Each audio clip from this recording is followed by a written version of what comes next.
जहां हम किताबों की दुनिया से लाते हैं वो विचार, वो कहानियां जो आपके सोचने का तरीका बदल सकती है। आज हम बात कर रहे हैं सनराइज ऑन द रीपिंग की, सुज़ैन कॉलिंस की लिखी हुई एक ऐसी कहानी जो आपको द हंगर गेम्स यूनिवर्स की गहराइयों में ले जाएगी। लेकिन ये सिर्फ हंगर गेम्स नहीं है, ये कहानी है हेमिच एबरनैथी की, जिसे आपने पहले देखा था कैटनिस के मेंटोर के रूप में। लेकिन आज हम जानेंगे उसका दर्द, उसका संघर्ष और उसकी असली कहानी।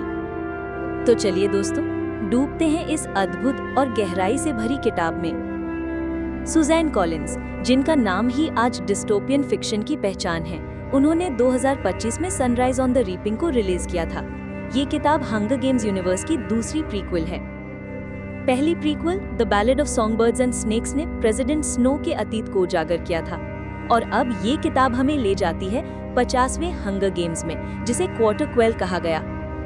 क्वार्टर क्वेल हर 25 साल में एक बार होता है और हर बार इसमें कुछ अलग, कुछ भयानक बदलाव लाए जाते हैं। इस बार हर डिस्ट्रिक्ट से 2 नहीं 4 ट्रिब्यूट चुने जाते हैं, यानी डबल मौत का खेल। इस खेल का केंद्र है हेमिच, एक 16 साल का लड़का, डिस्ट्रिक्ट 12 से, वही जिला जहां से कैटनिस एवरडेन आती है। इस कहानी में कई पात्र हैं जो हेमिच की यात्रा को आकार देते हैं। हेमिच एबरनैथी एक सीधा साधा लेकिन समझदार लड़का। उसकी आंखों में सपना नहीं, संघर्ष झलकता है। वो रिबेलियन चाहता है, लेकिन अंदर ही अंदर। लेनोर डव, हेमिच की प्रेमिका, संगीत प्रेमी, कोवी समुदाय से है, जो पैनम में लुप्त हो चुका एक कलात्मक समुदाय है। लुएला मक्कॉय, डिस्ट्रिक्ट 12 की दूसरी ट्रिब्यूट, हेमिच की दोस्त। प्लूटार्क हेवेंसबी, कैपिटल का गेम मास्टर जो तस्वीरों को तोड़ मरोड़ता है। प्रेसिडेंट स्नो, सत्ता का प्रतीक, चालों का बादशाह, जिसके हाथ में सबकी डोर है। बीटी, मैग्स, वायरस, दूसरे जिलों से जुड़े मेंटोर जो हेमिच को समझने और बचाने की कोशिश करते हैं। कहानी शुरू होती है रीपिंग डे से। हेमिच का बर्थडे है और उसी दिन वो चुना जाता है हंगर गेम्स के लिए। लेकिन ये आम गेम नहीं, ये क्वार्टर क्वेल है, जहां कैपिटल का नियम है कि हर डिस्ट्रिक्ट से 2 लड़के और 2 लड़कियां भेजी जाएंगी।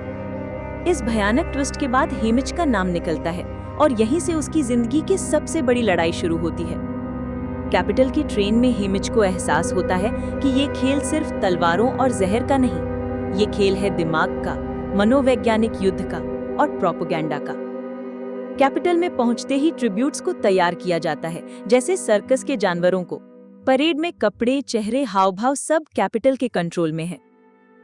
हेमिच देखता है कि कैसे मीडिया उसकी हर बात को तोड़ मरोड़ कर दिखा रही है। वो प्लूटार्क की कैमरे के पीछे की चालों को समझता है और तय करता है कि वो गेम को उनके ही नियमों से हारेगा नहीं, बल्कि उन्हें हराएगा। एरिना में एंट्री मिलती है और ये एरिना एक खूबसूरत नर्क है। हर कोने में मौत छुपी है। Gift wrap trees, poisonous gases, mutant जानवर और ऐसी ट्रैप्स जिन्हें देखकर खुद कैपिटल के लोग डर जाएं। हेमिच अलायंसेस बनाता है, मेसेली डॉनर और कुछ अन्य ट्रिब्यूट्स के साथ, लेकिन जैसे जैसे गेम आगे बढ़ता है, सब एक एक करके खत्म होते जाते हैं। हेमिच समझता है कि वो किसी पर भरोसा नहीं कर सकता, और यही उसकी ताकत बन जाती है। वो गेम के नियम तोड़ता है, कैमरों से बचकर जाता है और एनिना की बाउंड्रीज तक पहुंच जाता है, जो पहले किसी ने नहीं किया। कैपिटल को ये बात पसंद नहीं आती और यहीं से शुरू होती है असली साजिश। हेमिच आखिर में जीत जाता है, लेकिन जीत की असली कीमत क्या होती है? कैपिटल उसके परिवार को मार देता है, उसकी माँ, उसका भाई, सभी गायब कर दिए जाते हैं। लेनोर को जहर दे दिया जाता है और वो भी कैपिटल की साजिश में बलिदान हो जाती है।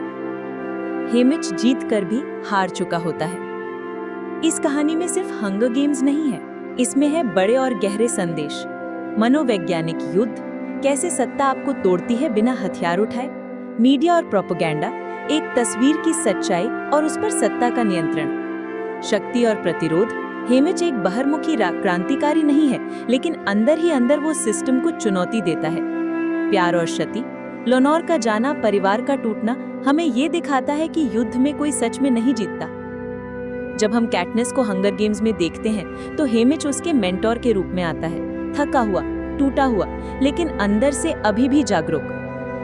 अब जब हम सनराइज ऑन द रीपिंग पढ़ते हैं, तो हमें समझ आता है कि क्यों हेमिच शराब पीता है, क्यों वो सिनिकल है और क्यों वो कैटनिस को कैपिटल के खिलाफ खड़ा करने में सबसे बड़ा योगदान देता है।